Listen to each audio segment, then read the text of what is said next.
ॐ अज्ञानतिरन्धस्य ज्ञानाञ्जनशलाकया चक्षुन्मिलितं येन तस्मै श्रीगुरुवे नमः। श्रीचैतन्यमनोभीष्टं स्थापितं येन भूतले स्वयं रूप कदा मह्यं ददाति स्वपदान्तिकं। वन्देऽहं श्रीगुरु श्रीयुतापदकमलं श्रीगुरुं वैष्णवांश श्रीरूपं साग्रजातं सहगणा रघुनाथान्वितं तं सजीवं साद्वैतं सावधूतं परिजनसहितं कृष्णचैतन्यदेवं श्रीराधा कृष्णपादान् सहगणललिता श्रीविशाखान्तं च हे कृष्ण करुणा सिन्धु दीनबन्धु जगत्पते गोपेश गोपिकान्त राधाकान्त नमस्तुते। तप्तकाञ्चन गौराङ्गी राधे वृन्दावनेश्वरी वृषभानुसुते देवी प्रणमामि हरिप्रिये। वाञ्छाकल्पतरुभ्यश्च कृपा सिन्धुभ्येव च पतितानां पावनेभ्यो वैष्णवेभ्यो नमो नमः। जय श्री कृष्ण चैतन्य प्रभु नित्यानंद श्री अद्वैत गदाधर श्रीवासादि गौर भक्तविंद। हरे कृष्णा कृष्ण कृष्ण हरे हरे, हरे राम राम राम हरे हरे। तो सबका बहुत बहुत स्वागत है आज के इस साप्ताहिक भगवद्गीता क्लास में। तो हम लोग पांचवें अध्याय पे हैं और इस अध्याय में हमने पिछली बार देखा कि अलग अलग तीन तरह के कर्ता होते हैं। तो उसमें आत्मा का क्या रोल है कि वो डिजायर करता है, इच्छा करता है, और फिर उसके बाद जो भगवान है, परमात्मा को में उसकी स्वीकृति देते हैं, और भौतिक जो दुनिया या मटेरियल नेचर जिसको बोलते हैं वो उससे पूरा करते हैं। और उसके बाद में हमने देखा कि अगर कोई व्यक्ति जो है उसको इसका ज्ञान नहीं है तो बंधन में बंधा रहेगा, और कोई अगर एनलाइटेंड हो जाए तो इस जन्म मृत्यु के चक्कर से मुक्त हो सकता है।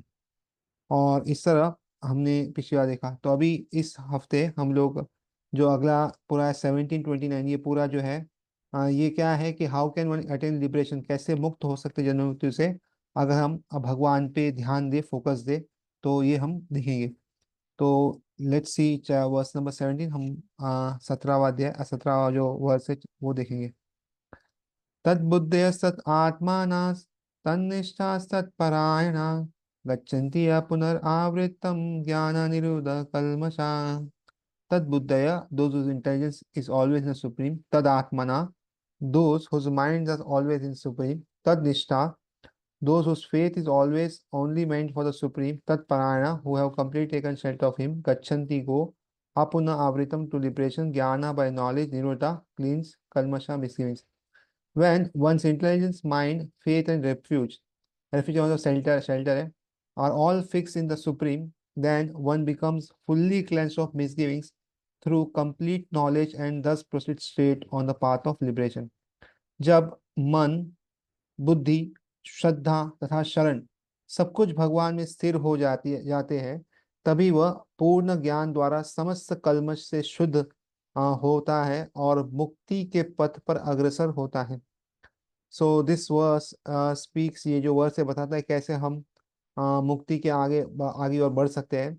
जब हमारी बुद्धि यानी सोचना, फिर हमारा मन यानी थिंकिंग, विलिंग, फीलिंग, तो और फेथ हमारी श्रद्धा, और जब हम शरण लेते हो भगवान के लिए और सब कुछ भगवान में अगर हो, तो हम धीरे धीरे जो भी हमारे अंदर कचरा है या कलमश है या मोह माह मत्सर, जो भी अनर्थ है, वो सबसे हम मुक्त होके भगवत धाम जा सकते हैं।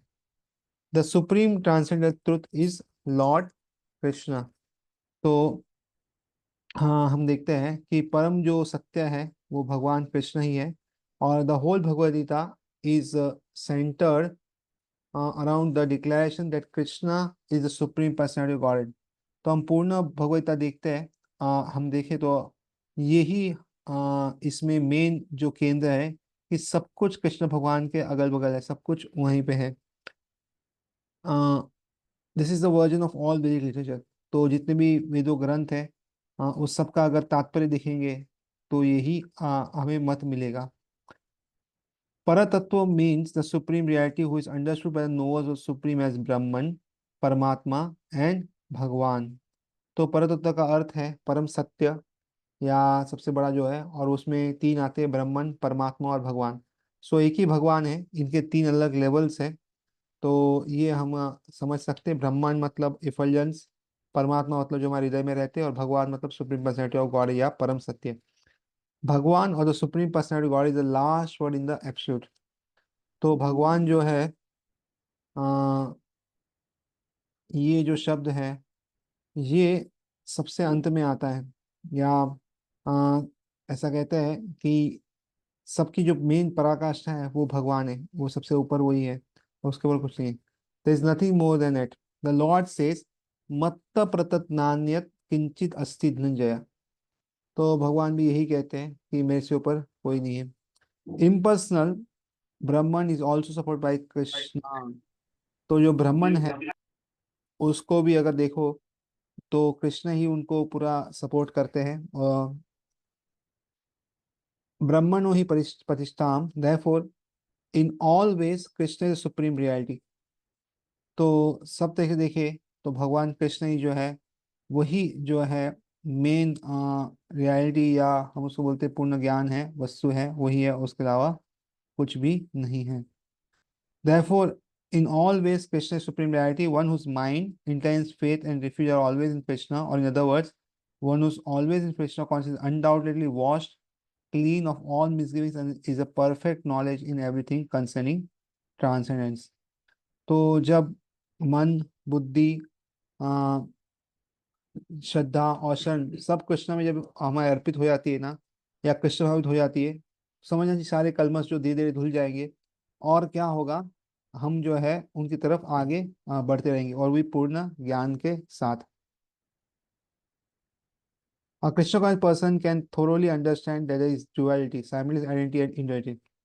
In Krishna, and equipped with such transcendental knowledge, one can make steady progress on the path of liberation. तो कृष्ण भाव में जो व्यक्ति होता है ना, उसे पता है कि भगवान और उनमें समानता भी है और विभिन्नता भी है। तो हम देखते हैं कि भगवान भी जो चिद वस्तु है, सच्चिदानंद जो रूप है, मतलब वो भी स्पिरिचुअल है, हम भी स्पिरिचुअल है। लेकिन साथ में विभिन्नता क्या है, भगवान जो विभु है और हम अनु है। तो ये अलग अलग चीज़ है, और एक समान क्या है कि हम दोनों चीज वस्तु या ट्रांसेंडेंट चीज़ है। तो इसलिए जो इस बात को अच्छे से समझता है कि साइमल्टेनियस आइडेंटिटी भी है और इंडिविजुअलिटी भी है, कि समानता भी है और साथ में अलग अलग इंडिविजुअल है, तो ये समझ के अगर कोई आगे बढ़ेगा तो धीरे धीरे मुक्ति के पथ पे वो आगे बढ़ सकता है। और सिम्टम क्या है, अगर कोई व्यक्ति जो है, अगर देखेंगे कि वो अगर सुप्रीम के उधर या फोकस कर रहा है वो है, तो उसको सब में समानता दिखेगी। बिकॉज जो देखने का उसका तरीका है वो सब में समानता क्यों दिखेगी, कि वो सब में भगवान का अंश को दिखेगा। और इस श्लोक में जो 98वां श्लोक है उसमें ये बताया गया है। विद्या विनय संपन्ने ब्राह्मणे गवि हस्तिनि सुनी चैव स्वपाके च पंडिता समदर्शिना। विद्या विद एजुकेशन, विनय एंड जेंटलनेस, संपन्ने fully equipped, Brahmane in the Brahmana, Gavi in the cow, Hasni in the elephant, Suni in the dog, Cha and Eva certainly, Swapake in the dog eater, the outcast, Cha respectively, Pandita, those who are wise, Samadashina, who see with equal vision. The humble sages, by virtue of true knowledge, see with equal vision a learned and gentle Brahmana, a cow, an elephant, a dog, and a dog eater outcast. सो विनम्र साधु पुरुष अपने वास्तविक ज्ञान के कारण एक विद्वान तथा विनीत ब्राह्मण, गाय, हाथी, कुत्ता तथा चंडाल को समान दृष्टि समभाव से देखता है। सो इस सब में समानता क्या है, कि सब भगवान के अंश है, सब और भगवान जो है हर किसी के हृदय में रहते हैं। अगर हम शरीर की दृष्टि देखेंगे ना, तो ब्राह्मण जो है और बाकी जो व्यक्ति होते हैं उसमें सोशल पॉइंट ऑफ से डिफरेंस है। आउटकास्ट में लेकिन चंडाल जो है जो कुत्ते खाते हैं बहुत डिफरेंस है। और वैसे हम देखो गाय, हाथी और ये सब जानवर के इस बीच में आते हैं, लेकिन सब में मेन क्या चीज़ है कि सबके अंदर भगवान है, और भगवान जो है वो जो है परमात्मा में रहते हैं, और सब में जीव, सब जीव है भगवान के अंश है। तो a Krishna conscious person does not make any distinction between species और caste। तो जो ये कृष्ण भावना में व्यक्ति होता है ना, वो कभी भी अलग अलग योनियों में या जाति में भेद नहीं करता। यानी अगर हम देखते हैं योनि मतलब ये जानवर स्पीशीज है, बाकी जो मनुष्य स्पीशीज है, उस तरह अलग स्पीशीज रहती है। और उसी तरह कास्ट मतलब ब्राह्मण क्षत्रिय वैश्य ये सब अलग कास्ट हो गए। तो ये दोनों में वो जो है जाति भेद ये सब नहीं करता। A Brahmana in outcast may be different from social point of view, or a dog, cow, or an elephant may be different from the point of view of species, but the differences of body are meaningless from the viewpoint of learned translators. तो हमने ये देखा कि अगर कोई व्यक्ति विद्वान है, तो विद्वान के अगर देखेंगे उसके विद्वान योगी की दृष्टि से सब जो शरीर के भेद है ना, उसमें ज़्यादा अर्थ नहीं है, ज़्यादा फर्क नहीं पड़ता। This is due to the relationship to the Supreme, for the Supreme Lord, by his plenary portion as Paramatma, is present in everyone's heart. तो ये क्यों होता है? क्योंकि जो परमेश्वर है वो इनका संबंध सबसे है, और परमात्मा के रूप में ये जो हर एक के हृदय में स्थित है। तो इसलिए ऐसा जो ज्ञान है परमात्मा का, वही सही में ज्ञान। Such understanding of supreme is real knowledge. As far the bodies are concerned in different castes or different species of life, the Lord is equally kind to everyone because he treats every living being as a friend, yet maintains himself Paramatma regardless of circumstances of the living entities. तो हम देखते हैं कि अगर शरीर की अगर देखेंगे हम अलग इसका, तो जो अलग योनियों में भी देखेंगे संबंध के भगवान क्या है, सबों पर समान रूप से दया दया करते हैं, सब लोग पे ऊपर, क्योंकि वो प्रत्येक जीव में रहते हैं और उसको अपना मित्र मानते हैं। और ये मित्र हम देखते हैं कि टू वर्ड का एग्जाम्पल भी आता है, और जब हम उनकी तरफ खिलते तो तुरंत हमें वो जवाब देते, तब तक वो बैठे रहते हैं वहां पे। और जो भी परिस्थिति हो वो अपना परमात्मा स्वरूप बनाए रखते हैं, और चाहे वो कीड़े के स्वरूप में हम जाए, कोई भी कहीं पे भी जाए, वो हमेशा हमारे साथ रहते, वो कभी हमें छोड़ते नहीं है। द लॉर्ड परमात्मा is present both in the outcast and the brahmana, although the body of brahmana and that outcast are not the same. तो देखो शारीरिक स्तर पे हम देखते हैं सेम, दो आंखें हैं, दो कान है, दो नाक है, जो भी है। लेकिन चेतना के स्तर पे देखेंगे ना, तो ब्राह्मण का शरीर और एक चंडाल के शरीर में बहुत फर्क है। ब्राह्मण की चेतना है ना वो काफी ऊपर रहेगी, चंडाल की जो चेतना है वो खाली शारीरिक दृष्टि पर रहेगी। तो इसलिए दोनों के जो अगर हम देखेंगे चेतना के आधार पे है ना, अलग अलग जो शरीर है उसकी अलग व्याख्या होती है। तो मनुष्य शरीर में भी देखेंगे 84 लाख में 4 लाख मनुष्य योनियां हैं। तो ये 4 लाख मनुष्य योनियां जो बोलती है मनुष्य, तो उसमें भी चेतना के अनुसार है ना विभिन्न विभिन्न शरीर होते हैं। तो इसलिए हम देखें कि चेतना के स्वरूप में ये दोनों अलग है। लेकिन परमात्मा जो है वो दोनों के शरीर में रहते हैं, ब्राह्मण हो या आ, कोई आउटकास्ट या बाहर का व्यक्ति हो, चंडाल या ऐसा कोई व्यक्ति, दोनों के शरीर में वो रहते हैं। The bodies are the material productions of different modes of material nature, but the soul and the super soul within the body are the same spiritual quantity. तो हम देखते हैं कि ये जो शरीर है वो हमें जो मिला है प्रकृति के 3 गुणों के द्वारा मिला है, और शरीर के बीच में जो आत्मा और परमात्मा है ना वो समान रहते हैं, वो दोनों आध्यात्मिक है, जबकि शरीर जो है वो भौतिक है। The similarity in the quality of the soul and the super soul, however, does not make them equal in quantity. For the individual soul is present only in a particular body, whereas Paramatma is present in each and every body. तो जैसे हमने बताया कि quality में गुणवत्ता देखेंगे same है, लेकिन क्वांटिटी अगर हम देखेंगे कि तो दोनों में बहुत बड़ा फर्क है। तो गुणों के द्वारा तो सेम है, लेकिन अगर हम क्वांटिटी देखते हैं तो दोनों में अलग है।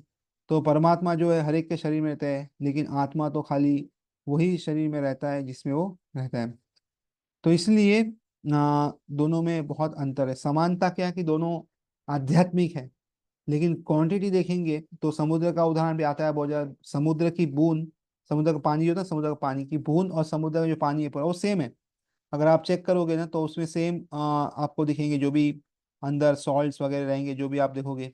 लेकिन क्वांटिटी अगर चेक करोगे ना, तो सूरज का अगर हीट लगे उसको, अगर अग्नि लगे सूरज की, तो कुछ समय में दून तो गायब हो जाएगी, लेकिन महासागर गायब होनी चल चीज नहीं, वो तो हमेशा रहता ही है।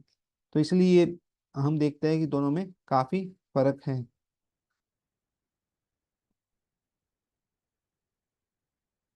A Krishna conscious person has full knowledge of this, and therefore he is truly a learned and has equal vision. तो कृष्ण भावी भक्ति को जो है उसको पूरा ऐसा ज्ञान है, और इसलिए वो विद्वान भी है और समान दृष्टि से देखते भी है। The similar characteristics of the soul and the super soul are that they are both conscious, eternal and blissful. तो समान जो गुण है दोनों में क्या है, आत्मा और परमात्मा में, कि वो सत, चित और आनंद के स्वरूप है। यानी सत मतलब हमेशा रहते, चित मतलब उनमें ज्ञान है, और आनंद मतलब हमेशा ब्लिसफुल या बहुत ही खुश रहते हैं। But the difference is that the individual soul is conscious with the individual limited with the limited duration of the body, whereas super soul is conscious of all bodies. तो आत्मा को खाली खुद के शरीर के बारे में ज्ञान है, परमात्मा को दुनिया में जो भी शरीर है सबके बारे में ज्ञान है। The super soul is present in all bodies without distinction. तो परमात्मा जो हर एक शरीर में रहते हैं और कुछ भी भेदभाव नहीं करते, हर शरीर में विद्यमान रहते हैं, कुछ भी भेदभाव नहीं करते कि ये ऐसा शरीर है वैसा शरीर, कुछ नहीं, समान भाव से रहते हैं। तो इस तरह वो रहते हैं। और ये जो ब्रह्मन जो प्लेटफॉर्म है, ये क्या है और इसके सिम्टम्स क्या है, रियलाइज जो अगर होगा तो सेल्फ रियलाइज के सिम्टम्स क्या है। सो ये जो है अगले 2-3 श्लोकों में बताया गया है कि what is the other symptoms. जैसे ये हमने देखा कि सबको इक्वल देखता है, और जो इक्वल देखता है वो जो व्यक्ति है वो जो है जन्म मृत्यु को जीत सकता है। So let's see verse number 19, 19 और देखते हैं। ये वाते जित सर्गो ये शाम साम्ये स्थितं मना निर्दोषम हि समा ब्रह्म तस्माद् ब्रह्मणि ते स्थिता। Yeah, in this life, Eva certainly te by them Jita conquered Sarga birth and death, Yesham whose Sami in equanimity, Sthitam situated, Mana mind Nidosham flawless, he certainly, Samam in equanimity, Brahma like the supreme, Tasmat therefore, Brahmani in the supreme, Te de Sita associated. Those whose minds are established in the sameness and equanimity have already conquered the conditions of birth and death. They are flawless like Brahman, and thus they are already situated in Brahman. जिसके मन एकत्व तथा समता में स्थित है, उन्होंने जन्म तथा मृत्यु के बंधनों को पहले से ही जीत लिया है। वे ब्रह्मन के समान निर्दोष है तथा और सदा ब्रह्म में ही स्थित रहते हैं। तो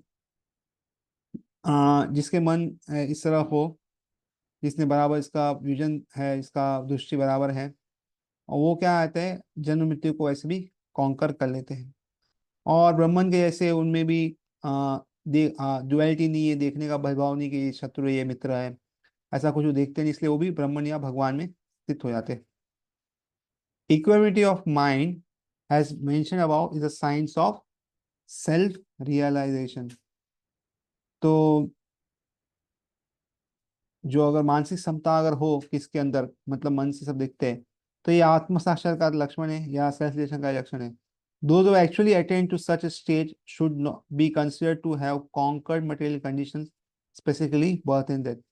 तो जिन्होंने ऐसी अवस्था प्राप्त कर ली है, वो जो है बहुत ही बंधनों के परे है, और स्पेसिफिकली जन्म मृत्यु पर भी उन्होंने विजय प्राप्त कर ली है, ऐसा मानना चाहिए।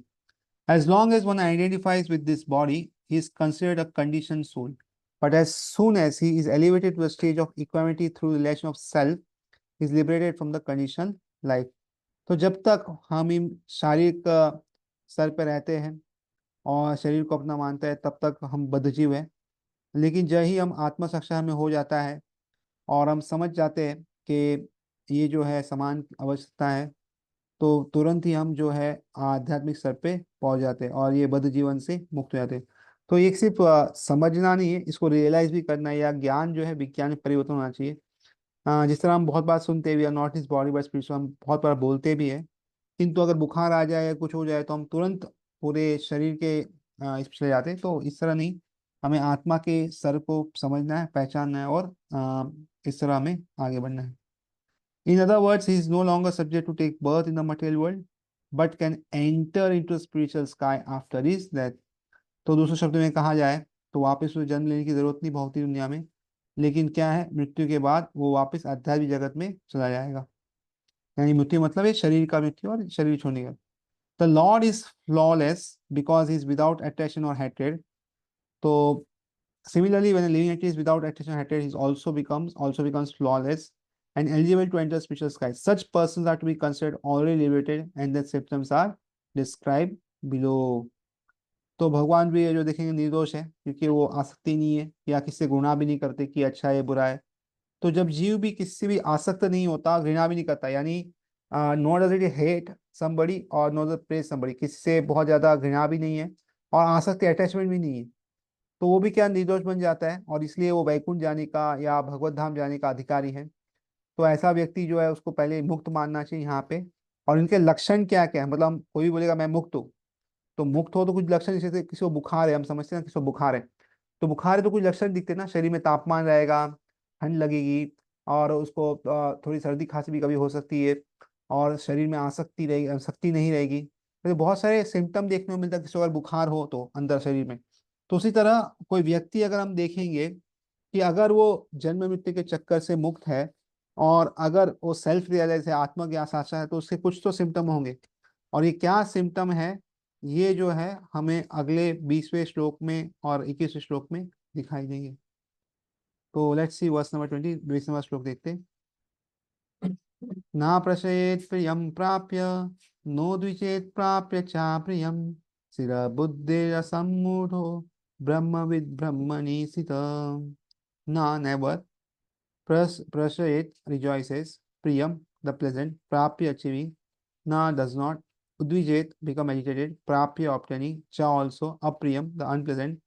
Sthita buddhi, self-intelligent. Asamuda, unbewildered. Brahmavid, one who knows the supreme perfectly. Brahmani, in the transcendent. Sthita, situated. A person who does neither rejoice upon achieving something pleasant nor laments upon obtaining something unpleasant, who is self-intelligent, who is unbewildered, and who knows the signs of God is already treated in transcendence. तो जो न तो प्रिय वस्तु को पाकर हर्षित होता है और न अप्रिय को पाकर विचलित होता है। तो ये दो चीजें हमारे लिए बहुत ही मुश्किल है, क्योंकि हम जब कोई चीज को देखते हैं तो अगर अच्छी चीज मिले तो बहुत ही प्रसन्न हो जाते हैं, और बुरी चीज मिले तो बहुत ही दुखी हो जाते हैं। लेकिन जो व्यक्ति दोनों से विचलित नहीं होता, यानी अच्छी चीज मिले या बुरी चीज मिले दोनों में समान रहता है, और उसके बाद क्या, जो स्थिर बुद्धि, जिसकी बुद्धि हमेशा स्थिर है, बार बार भटके नहीं, और जो मोह रहित, मोह रहित का मतलब है बिल्डर नहीं होता, जो चीज जैसी है शास्त्रों के अनुसार वो दिखता है, और भगवत विद्या को जानने वाला है, तो भगवान के जो दिव्य नॉलेज है उसको जानना है, वो पहले से ही ब्रह्म में स्थित रहता है। तो ये व्यक्ति जो ब्रह्म स्थित है ना, यानी उसका जो चेतना है वो भगवान में स्थित है। The symptoms of self realise person are given hearing. तो लक्षण क्या है, अगर कोई व्यक्ति आत्म साक्षात्कारी है, तो स्वरूप सिद्ध है, तो उसके लिए आगे लक्षण यहाँ पे दिया गया है। The first symptom is that he is not illusioned by the false identification of the body with his true self।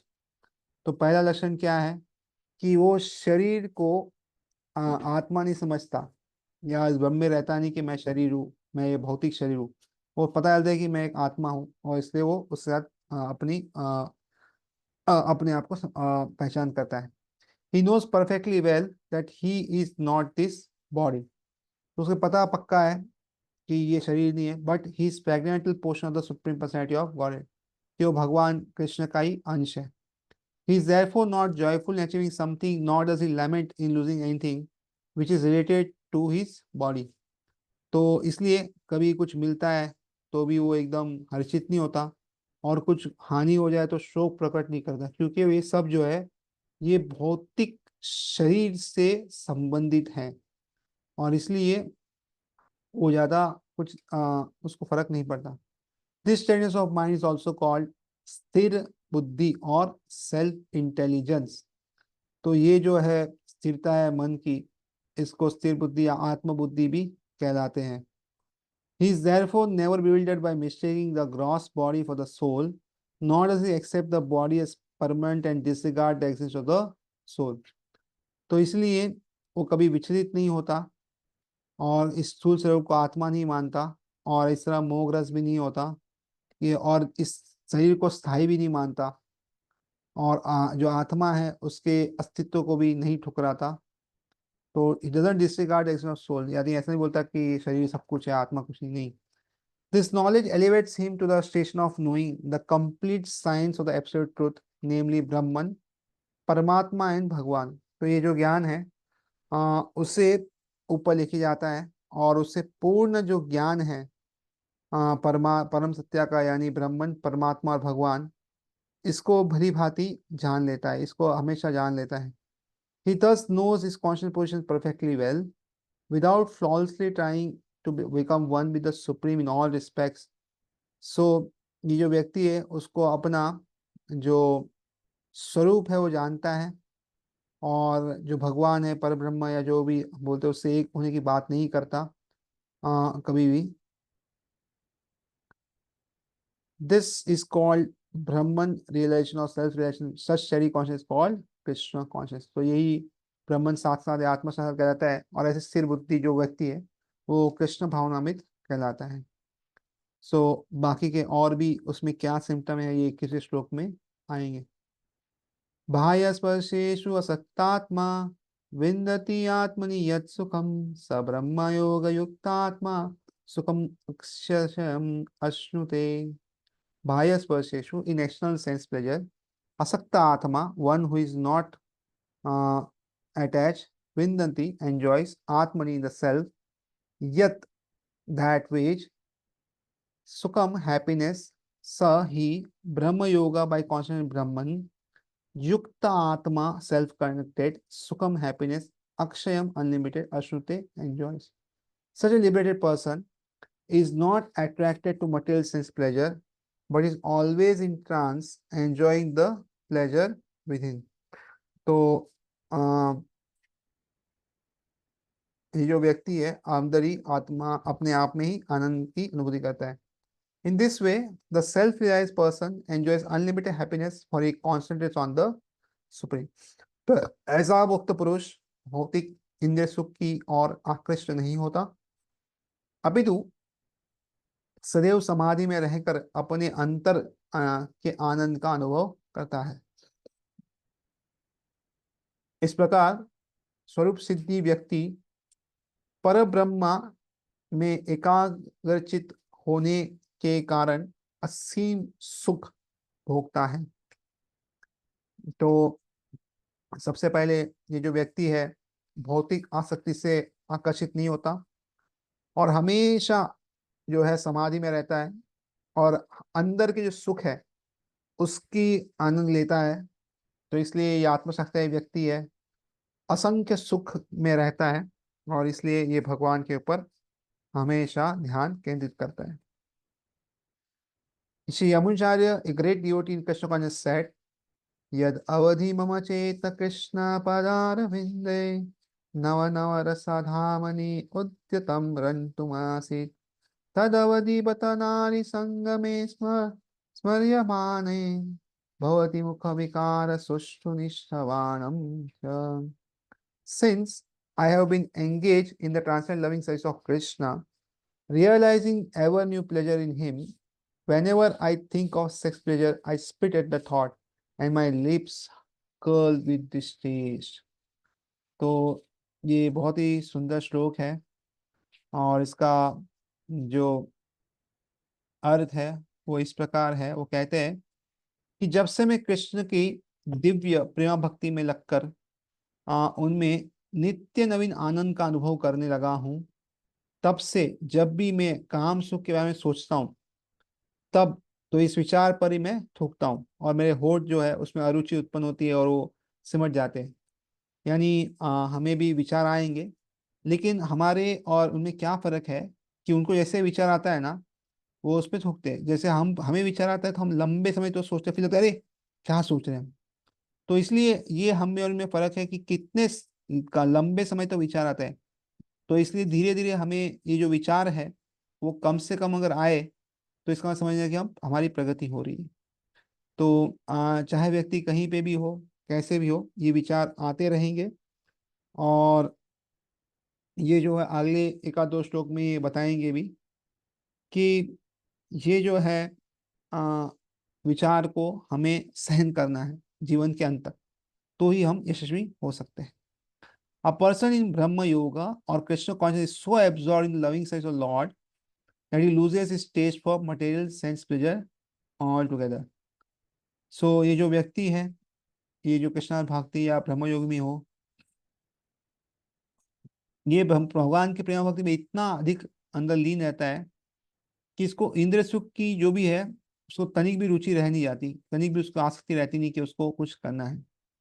The highest pleasure in terms of matter is sex pleasure. तो इसलिए भौतिक दृष्टि देखा जाए तो काम सुख ही सबसे ऊपर का सुख है, सबसे अंदर ये जो सुख है ना, इसको स्वर्ग के सुख के ऐसे तुलना की गई है। The whole world is moving under spell and a materialist cannot work at all without this motivation। तो पूरी दुनिया जो है इसके भविष्य भशीभूत है, और भौतिकवादी जो लोग होते हैं ना, अगर ये प्रोत्साहन नहीं हो तो कोई भी काम कार्य नहीं कर सकते।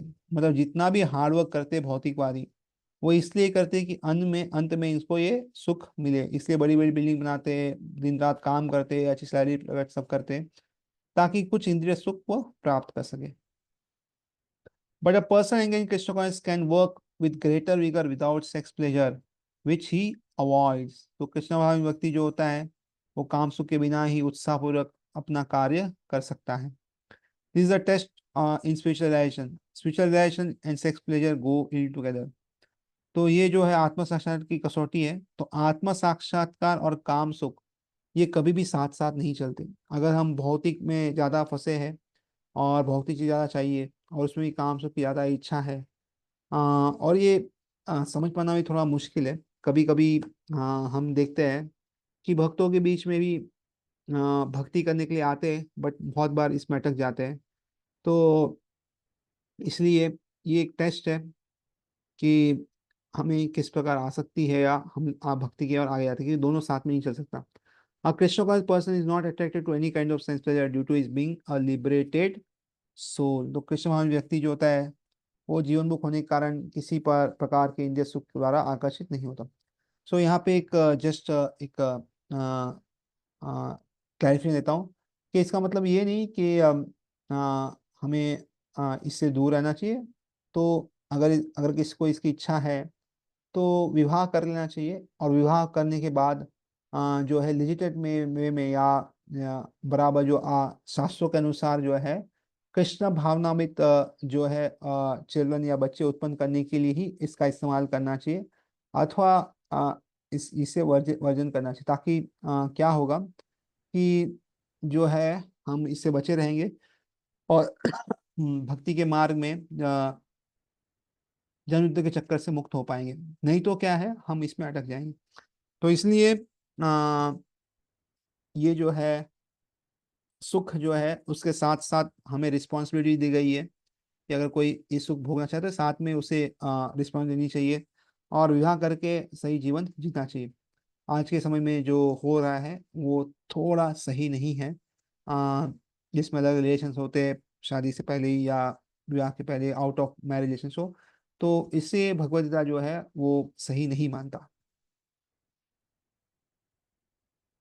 तो जो वर्स नंबर 22 है, इसमें लिखा गया है कि हमें बाहरी सुख से क्यों रहना है और अंदर के सुख में क्यों आना है, क्योंकि बाहर के जो सुख है ना वो थोड़े समय के रहते हैं लेकिन ज़्यादा समय के लिए नहीं रहते, और इसलिए जो है इस पे जो बुद्धिशाली लोग हैं वो इसमें रमते नहीं।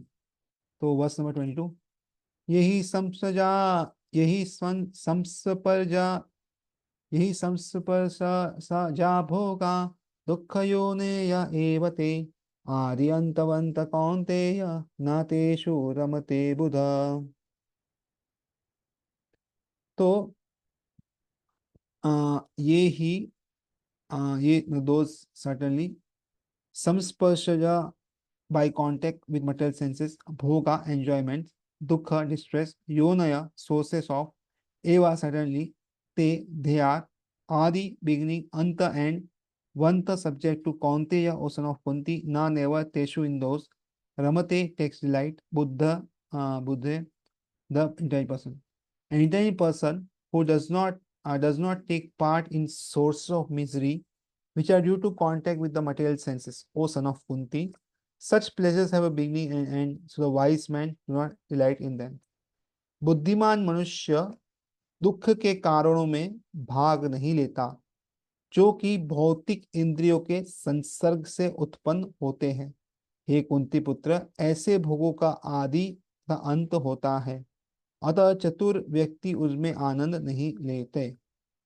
तो इसका मतलब क्या हुआ? ऐसा नहीं कि भौतिक में कुछ भी सुख नहीं है, लेकिन क्या है, उसका कुछ आदि है और अंत है, और ये सुख जो है बहुत कम है, और यही सुख बाद में दुख का कारण बनता है। अगर आप देखोगे भौतिक चीजों में समस्या आती है, उस समस्या का हम कुछ हल निकालते खुश होते हैं, लेकिन जो नई हमें हल निकाला वही बाद में बड़ी समस्या हो जाती है। एक उदाहरण देता हूँ। जिस तरह पहले बैलगाड़ी चलती थी, तो बहुत स्पीड स्लो थी, तो इसलिए बाद में वो गाड़ी का निर्माण किया।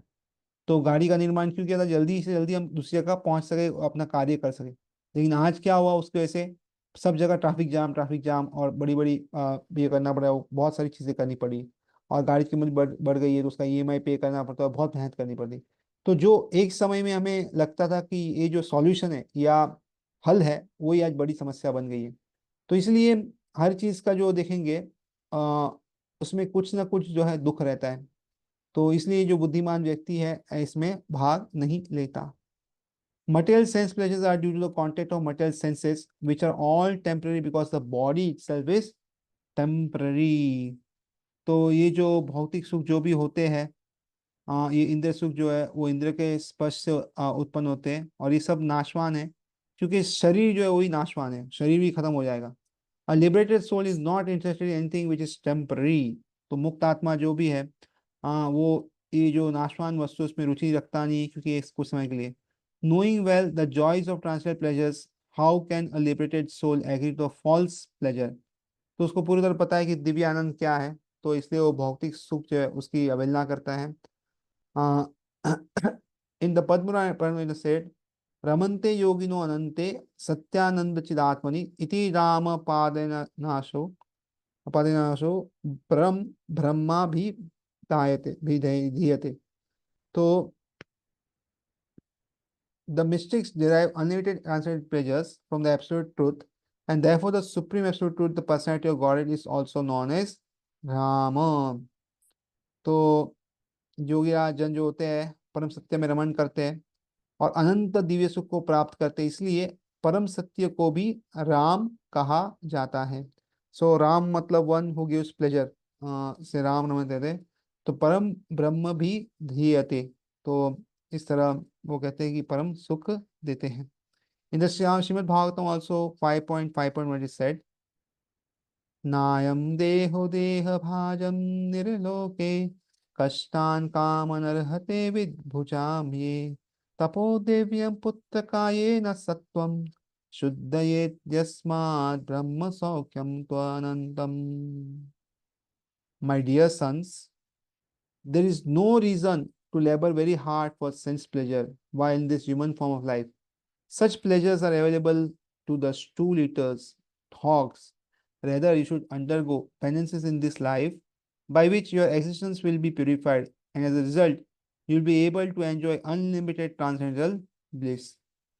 तो यहाँ पे हम देखते हैं कि भरत महाराज, उनके जो भाई थे 100, उनको जो है ऋषभ देव ये संदेश दे रहे 5वें स्कंद में 5वें अध्याय में। वो कहते हैं कि हे पुत्रों, इसको सुनो, कि ये मनुष्य योनियों में जो है, ये इंद्रिय सुख के लिए अधिक श्रम नहीं करना चाहिए। मतलब ये सुख को अलग अलग इंद्रिय सुख के लिए जो है अधिक श्रम नहीं करना चाहिए। क्यों श्रम नहीं करना चाहिए? बिकॉज ऐसे जो सुख है ना, ये तो सूकरों को भी मिलता है। अभी सूकर हम देखेंगे तो क्या खाता है, वो मल मूत्र खाता है, मल खाता है।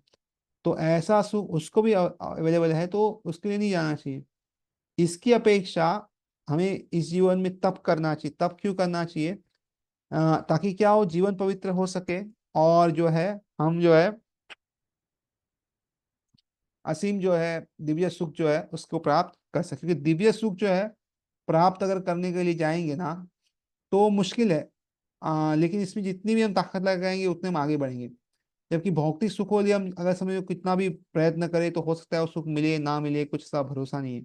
तो इसलिए जो चीज बहुत मुश्किल है मिलना, यानी दिव्य चीज, उस पर हमें मेहनत ना कर ज्यादा मेहनत करनी चाहिए। बाकी जो सुख दुख है जीवन में, वो अपने हिसाब से आते रहेंगे। Therefore, those who are true yogis or learned transcendents are not attracted by sense pleasures, which are the causes of continuous material existence. The more one is addicted to material pleasures, the more he is entrapped by material miseries.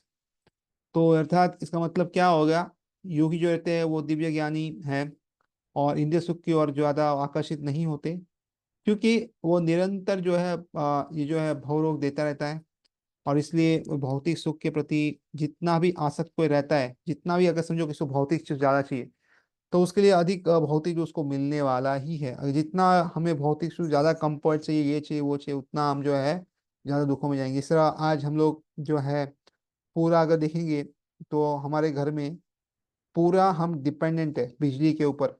अगर बिजली नहीं होगी तो हम कुछ नहीं कर सकते। तो इसलिए कभी अगर बिजली चली जाए 2-3 घंटे के लिए तो हम बहुत दुख अनुभव करते हैं। और कभी ऐसा हो सकता है बड़ा मिसप्रश्न में बिजली रहे नहीं, तो बहुत दुख मिलेगा हमें। तो इसलिए जितना दूर हम रहेंगे भौतिक सुखों से, या जितना अनासक्त रह के कार्य करेंगे भौतिक सुखों से, उतना ही हम ज्यादा सुखी रहेंगे। नहीं तो हमें जो है वो दुख इसमें रहता रहेगा। तो इसलिए हमें इसके बारे में समझना चाहिए। तो इसलिए जितनी भी इंद्रिय सुख है उससे हमें दूर रहना चाहिए। तो अभी प्रश्न आएगा कि कब तक इंद्रिय सुख से हम दूर रहे।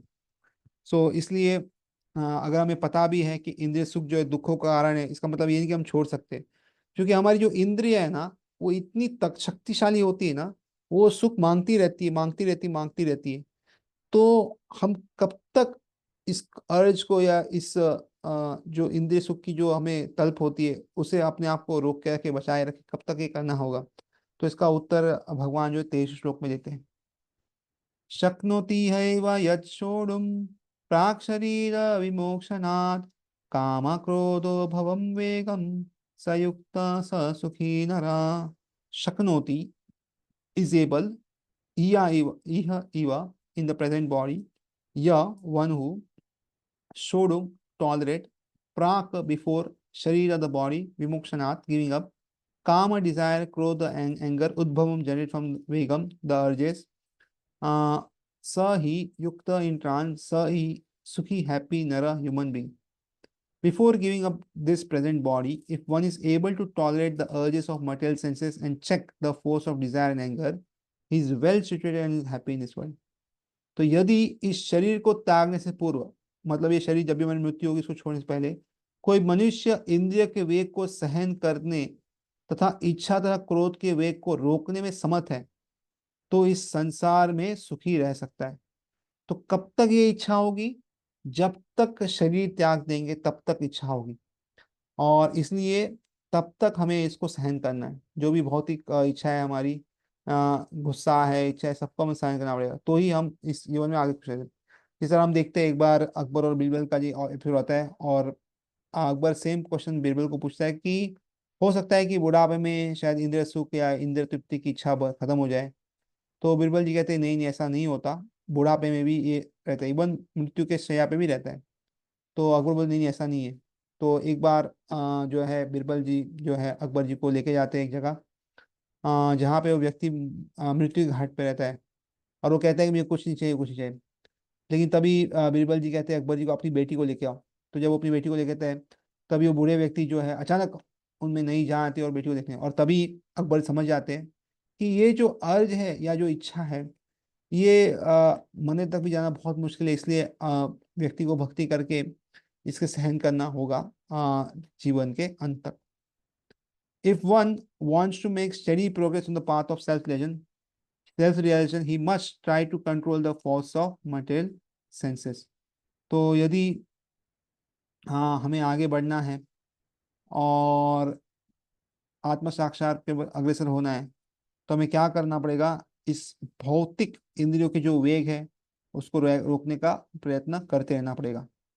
There are forces to talk, force of anger, force of mind, force of stomach, force of genitals and force of tongue.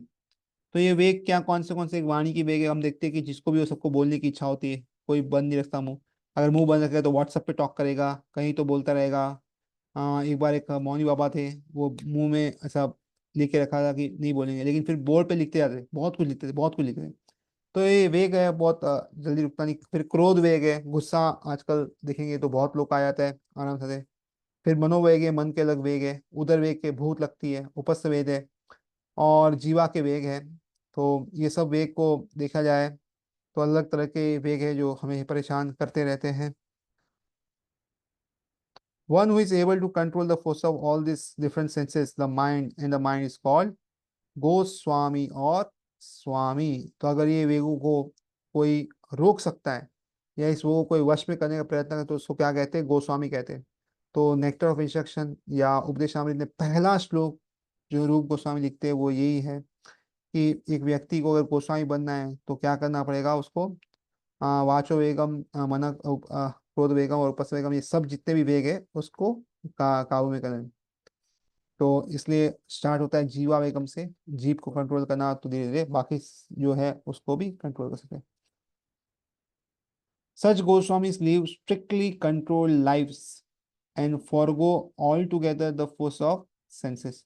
तो ऐसे जो गोस्वामी लोग होते हैं ये बहुत ही, अगर देखेंगे उनकी जीवन शैली तो बहुत ही चुस्त एकदम जीते हैं, और इंद्रियों को वेग को जो है नियंत्रित करते हैं, और ऐसा संयमित जीवन जीते हैं।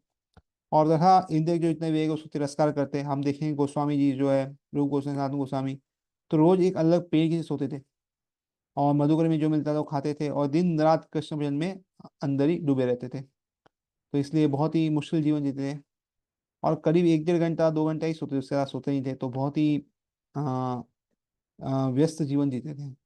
Material desires, when unsatiated, generate anger, and thus the mind, eyes, and chest become agitated. तो बहुत ही इच्छा जब पूरी नहीं होती तो क्रोध उत्पन्न होता है, और इसके प्रकार जो है मन, नेत्र तथा वक्षस्थल पे उत्तेजित होते हैं। देखते हैं कि हमारा माइंड, आईज लाल हो जाती है, चेस्ट एकदम एजिटेट होता है।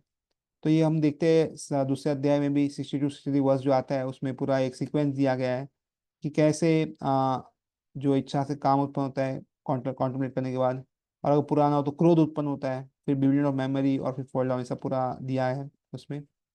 Therefore one must practice to control them before one gives up this material body। तो इसलिए यहाँ पे क्या लिखा है कि हमें क्या करना चाहिए? शरीर के पूरा परित्याग करने से पहले हमें अभ्यास करना चाहिए। देखो प्रैक्टिस या अभ्यास शब्द बहुत इंपॉर्टेंट है, क्योंकि हर एक चीज़ की हमें धीरे धीरे पहले शुरुआत में प्रैक्टिस करते हैं, उसके बाद उसमें हम जो है थोड़ा आगे अग्रसर बढ़ते हैं, और उस पे चीज़ों पे मात हासिल करते हैं। तो इसलिए हमें क्या करना होगा? पहले अभ्यास करना चाहिए उसको कैसे धीरे धीरे धीरे कंट्रोल कर सके, और निरंतर इस प्रयत्न करते रहना चाहिए। One who can do this is understood to be selfless and is thus happy in the state of selflessness। तो जो ये कर सकता है उसे आत्म साक्षात्कार व्यक्ति मानना चाहिए, और स्वरूप सद्दीप और मानना चाहिए, और वो इस अवस्था में वो सुखी रहता है। It is duty of the translator is to try to strenuously to control desire anger. तो जो भी योगी रहता है उसका कर्तव्य है कि इच्छा तथा क्रोध को वश में करके और बहुत सा प्रयास करे। तो कृष्ण भावी व्यक्ति जो होता है वो भी ये करता है, प्रयास करता है इच्छा और द्वेष को काबू में। लेकिन कैसे करता है वो? जो भी इच्छा है भगवान के लिए करता है, और भगवान की इच्छा पूरी करने में उसके जो स्वयं की इच्छा है वो अपने आप कंट्रोल होती है। तो इस तरह जो भक्त है वो कार्य करता है। तो इसलिए जब तक शरीर है तब तक इच्छा, काम, दोग, देश रहेगा, और इसलिए इससे हमें मुक्त होने का प्रयत्न करते रहना चाहिए। तो यहाँ पे हम इस क्लास को विराम देते हैं। सबका बहुत बहुत धन्यवाद। हरे कृष्णा।